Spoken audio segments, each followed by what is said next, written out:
Bhagavate Vasudevaya. Om Namo Bhagavate Vasudevaya.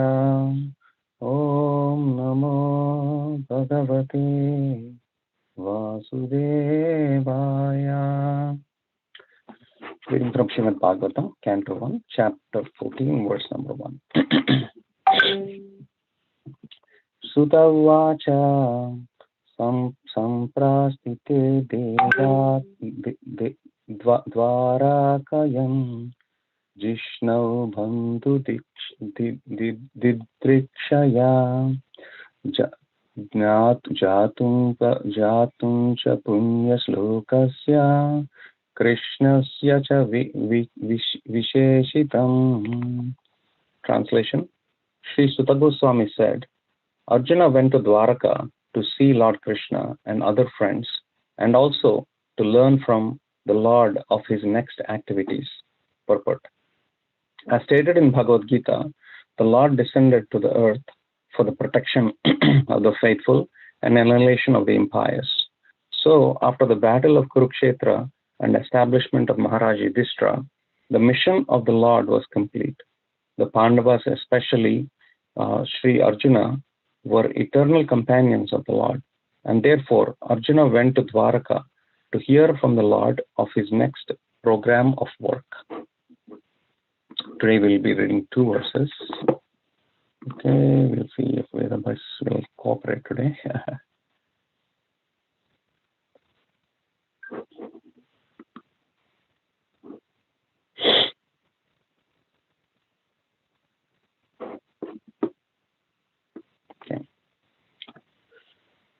Vyatit katischin manas tadanaya tatorjuna dadarsha groha rupani nimityani kurkurutudvaha. A few months passed and Arjuna did not return. Maharaj Yudhishthira then began to observe some inauspicious omens which were fearful in themselves. Purport by His Divine Grace Shri Bhaktivedanta Swami Srila Prabhupada Ki Jai. Lord Sri Krishna, the Supreme Personality of Godhead, is ad infinitum, more powerful than the most powerful sun of our experience. Millions and billions of suns are created by Him and annihilated by Him within His one breathing period. In the material world, the sun is considered to be the source of all productivity and material energy. And only due to the sun can such necessities of life, and only due to the sun can we have the necessities of life. Therefore, during the personal presence of the Lord on earth, all paraphernalia of our peace and prosperity, especially religion and knowledge, were in full display because of the Lord's presence. Just as there's full flood of light in the presence of the sun, of the glowing sun. Maharaj Yudhishthira observed some discrepancies in his kingdom, and therefore he became very anxious about Arjuna, who was long absent, and there was also no news about Dwaraka's well-being. He suspected the disappearance of the Lord Krishna. Otherwise, there would have been no possibility of fearful omens. Om Jnana Timirandasya Jnananjana Shalakaya Chakshurun Militamena Tasmai Shri Gurave Namaha. Nama Om Vishnu Padaya Krishna Prashtaya Bhurtale Srimati Bhakti Vedanta Swami Itinamine Namaste Saraswati Deve Gauravani Pracharane Nirvisesha Shrindavati Paschapta Desatarane Vancha Kalpatarubhyascha Kripa Sindhubhyevacha Patitanam Pavanebhyo Vaishnavebhyo Namo Namaha. Jai Shri Krishna Chaitanya Prabhu Nityananda Shri Advaita Gadadhara Shivasadi Gaura Bhakta Vrinda. Hare Krishna Krishna Krishna Hare Hare Hare Rama Rama Rama Hare Hare. Hare Krishna. Welcome to Srimad Bhagavatam today morning on this auspicious day. So we're beginning, we saw in the last chapter, right, Dhritarashtra leaves palace. And now the topic is changing into the next topic. So actually, hopefully Vedabase will work. Let me show you something. What happened here is when Narada Muni visited Yudhishthira Maharaj after he heard about Dhritarashtra leaving the palace, in one of the verses, Narada Muni instructs Yudhishthira Maharaj that Lord Sri Krishna will be very soon leaving this planet, and then that he can retire, meaning Yudhishthira Maharaj can retire after Lord Krishna departs this planet. That is close to the end somewhere here.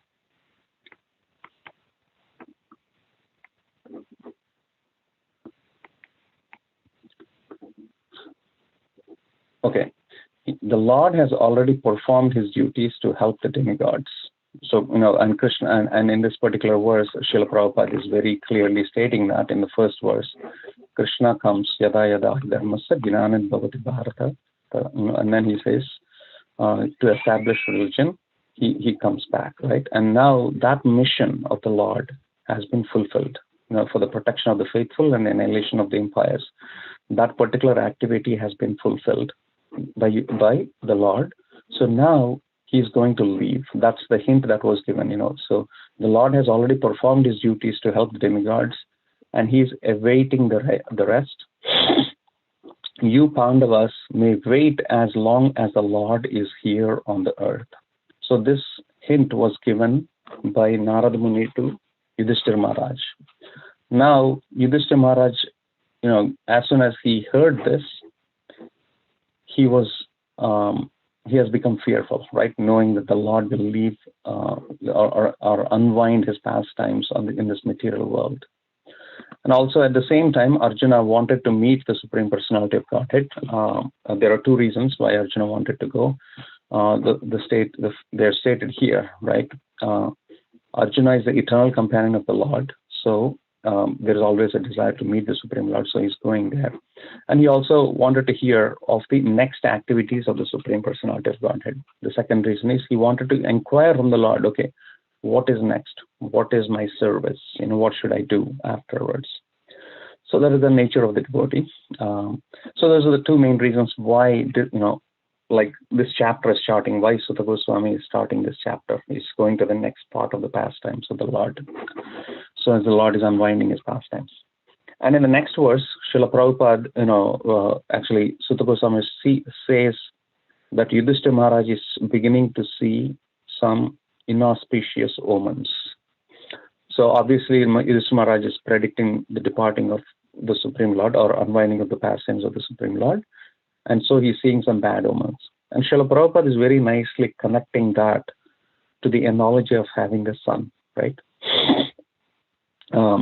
There's this verse, I'll hope to remember the Sanskrit, Krishna Surya Sama Jahan Krishna Tahan Nahi Maya Radhikar. I think basically Krishna is compared to the sun.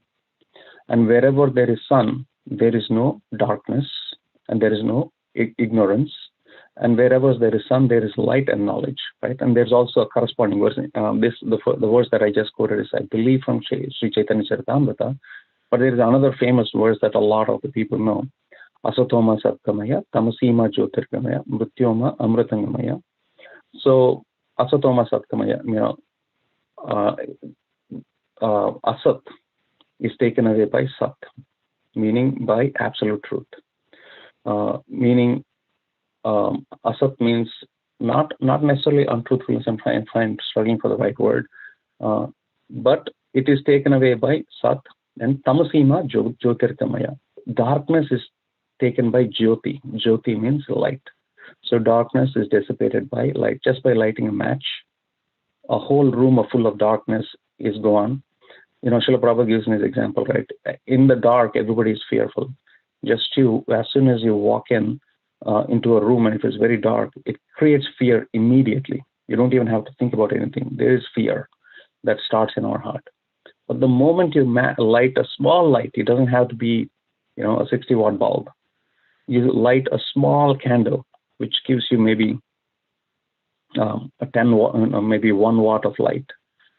Still, that fear is gone, right? So in this connection, I'll try to, I'll try to share my meditation that has been recently in the recent past. There's so much happening in India. There's so much happening around the world, right? Of fear, anxiety, and whatnot, right? In this context, I was thinking about dharma. Dharma, in one sense, means not just duty in the sense, or what I mean by is equality or equanimity. In a moment, it will come to you clear, right? I'll give an example of what happened at my work, and then I started thinking about the broader perspective, bigger perspectives, right? So my company is a very fair company, I would say. They operate very good in the mode of very much in the mode of goodness, in the sense like they have values that they really insist very strong about. They want to be equal to everyone. They want to be fair to everyone, like that, right? So recently we went through cycles of promotions. What happened was, there's a team that I oversee. There's one girl who's excellent, meaning she just joined the workforce about 2 years ago, meaning she joined fresh from college. She's excellent, top, I would say top of the top consultants. I submitted a request for her promotion. Then what had happened was, the way the promotion cycles work is you submit for promotion, the directors review it, then the senior directors review it, they put their comments and they let me know, yes, it went through, it did not go through. So in this process, she got rejected for promotion. And when she got rejected, I was kind of upset. I was not upset because she was part of my team. I was upset because she worked extremely very hard, and deserved it. Basically, she deployed a global deployment for 15, 20 countries. Just coming out of the workforce, coming as a fresher from college, she was extremely eligible for the promotion.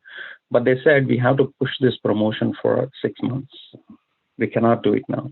The reason is, in the same group that she got hired, there were like 5 other consultants.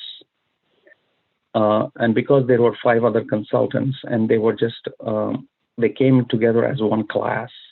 If we promote one person, it's going to create chaos for other people. And, it's going to create unsteadiness. So we will promote this whole class, these 6 people, in 6 months from now. I said it was unfair because she definitely deserved the promotion. She was eligible for it. But it was unfair that she's not getting promoted because the rest of the people will feel bad about it. I said, this is totally against our core values. It's not integrity. It is not right to do.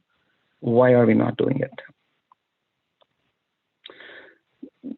My manager tried to explain to me. He said, I totally understand that it is unfair, but sometimes you have to look at the greater good.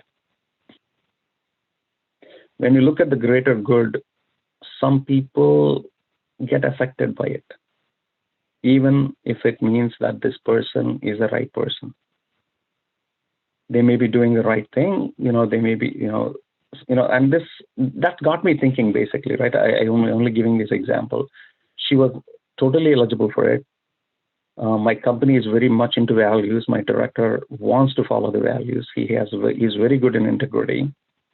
But he said, sometimes we have to sacrifice things. That got me thinking, right? In this material world, so many things happen like this. For example, you may be a devotee of the Supreme Lord. You may be doing,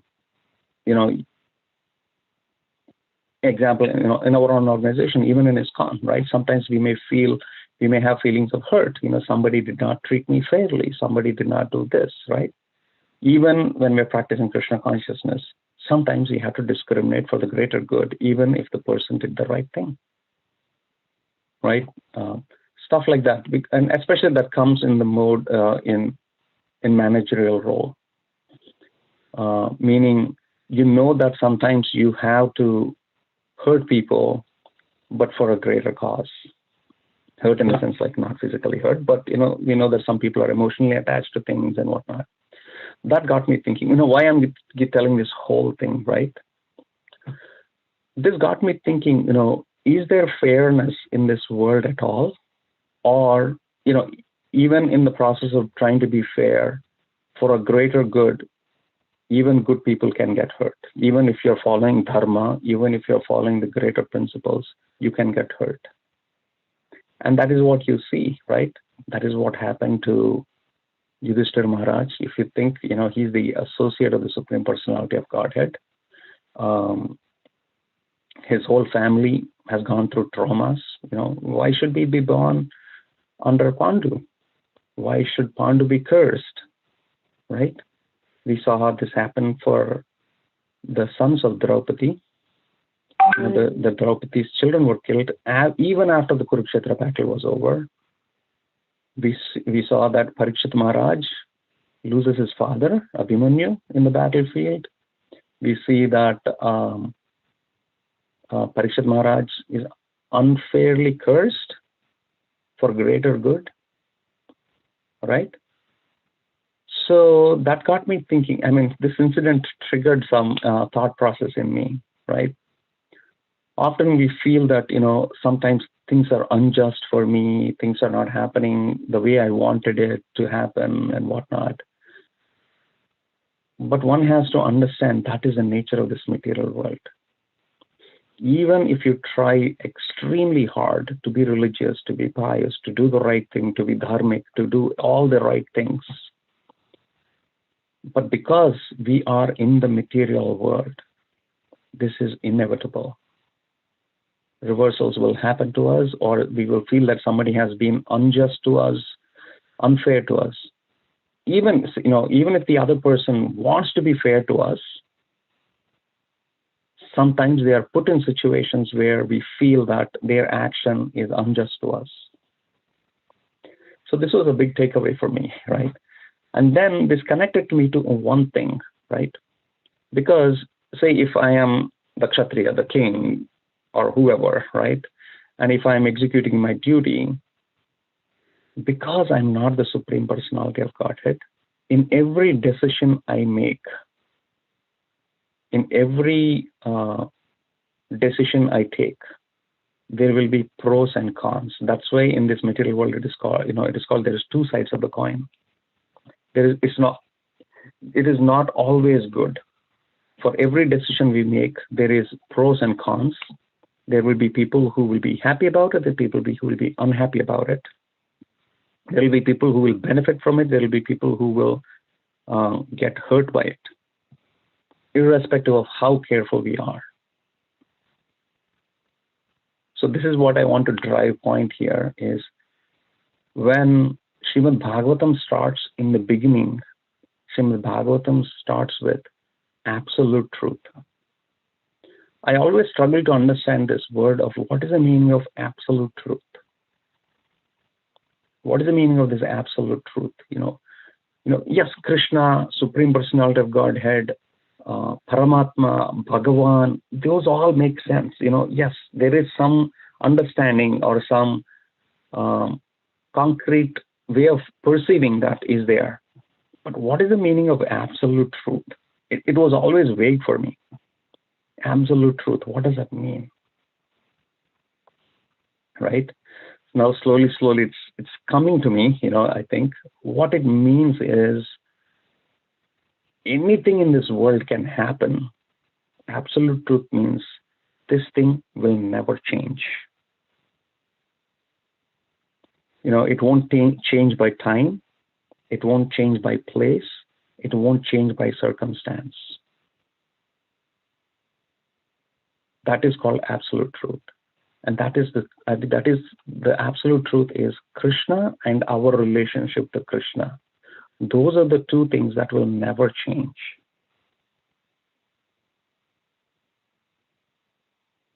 Everything else can change by time, place, and circumstance. So the reason why I bring that absolute truth is, if we as a super soul are, we as an individual part and parcel of Krishna are always looking for that unique experience. Meaning, in this case, right? If we are looking for a fair experience in our life, but we are experiencing reversals or hurt or sometimes happiness, meaning somebody did something and it was in our favor, so we are very happy that they're loving and caring for us. Sometimes we may feel neglect by somebody because of their actions. Sometimes we may feel totally hurt because somebody's actions hurt us. Even if that person is trying to be moral, just, and equal and do everything, these things will happen no matter what, because they are not Krishna. Only actions by Krishna remain absolute for us. Every other's actions is affected by time, place, and circumstance. I hope I was able to convey the message that I've been meditating in the recent past. Basically, that's what it was, right? Every action in this world is going to hurt us no matter what, or make us happy, but that's only circumstantial. You should understand that's temporary. That's why Krishna says it's temporary, and whatnot. So here, to conclude, we'll go back to this verse. So what Srila Prabhupada is saying is the Supreme Personality of Godhead is more powerful than all the suns. And because the Supreme Lord was here, the world was experiencing rejoice. Now we saw that Duryodhana was annihilated. We saw that all the impious kings, Krishna came to kill all these impious kings. They were all massacred in this battlefield of Kurukshetra. Yudhishthira Maharaj was set as the king. So that means it should be perfect. It was a clean start. Right? Then why is adharma starting to sprout again? The only reason, and that's why Srila Prabhupada beautifully puts in this line, therefore, during the personal presence of the Lord on earth, all paraphernalia for our peace and prosperity, especially religion and knowledge, were in full display because of the presence of the Lord. Just as the flood of light in the presence of the glowing sun. But because now the Lord departed, because the sun is setting or has set, darkness is coming into play, and Yudhishthira Maharaj is seeing, he's seeing all these inauspicious omens. That means adharma is coming back again. So we can see, even if Krishna cleans the whole slate, the moment he leaves, it's going to start again. Adharma starts again. Okay, this is what I would like to add. Any questions, comments?